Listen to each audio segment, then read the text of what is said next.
ఒక దంద నడుస్తుంది కరీంనగర్ జిల్లాలో. కాంట్రాక్టర్లు అందరూ సిండికేట్ అవుతారు. ఇక్కడ అందుకే ఇద్దరు జిల్లా కలెక్టర్ గారు చెప్పి నేను సిపిఆర్ కూడా చెప్తే సిపిఆర్ చెప్తారు. నేను ఎవరైతే సిండికేట్ అవుతారో వాళ్ళతో క్రిమినల్ యాక్షన్ తీసుకుంటాం గ్యారెంటీ. సిండికేట్ అవుతారు, సిండికేట్ అయ్యి స్టేట్ గవర్నమెంట్ వర్క్స్ వాళ్ళే చేస్తారు, సెంట్రల్ గవర్నమెంట్ వర్క్స్ వాళ్ళే చేస్తారు. ఒక్కొక్కరు 10 వర్క్స్ తీసుకుంటారు. ఇక్కడ కొబ్బరికాయ కొడతారు, తట్ట మొరం పోస్తారు, ఒక టిప్పర్ కంకర వేస్తారు, పోతారు, ఇంకో వర్క్ స్టార్ట్ చేస్తారు. ఎక్కడొక బిల్ రాకుంటే ఈ పనులు ఆపిస్తారు.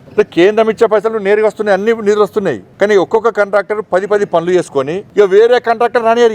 మనం పని చేద్దామని ఆలోచన రానియరు. ఎందుకంటే సిండికేట్ వీళ్ళందరూ కలిసి ఏం చేస్తారు, ఏదో ఒక లీడర్ పట్టుకుంటారు, కమిషన్లు ఇస్తారు, పర్సెంటేజ్ ఇస్తారు, ఆ లీడర్ పట్టుకుంటారు, కాంట్రాక్టర్లు బెదిరిస్తారు, అధికారులను బెదిరిస్తారు. ఎవరు రాకుండా ఇవాళ దాని వల్ల 18 వర్క్స్ శాంక్షన్ అయితే ఒక 3 వర్షాలు కంప్లీట్ అవుతున్నాయి. 12 వర్క్స్ శాంక్షన్ అయితే 2 వర్షాలు కంప్లీట్ అవుతున్నాయి. కాబట్టి మళ్ళీ ఏమంటారు, నిధులు తీసుకురాలే, నిధులు రాలే అంటారు. నిధులు వస్తేనేమో కాంట్రాక్టర్లు సిండికేట్ అయ్యి పని చేయకుండా ఉంటారు. కాబట్టి సిండికేట్ అయ్యే కాంట్రాక్టర్లు మీద కంపల్సరీ క్రిమినల్ యాక్షన్ తీసుకోవడానికి జిల్లా కలెక్టర్ గారిని వాళ్ళకి సూచించడం జరిగింది.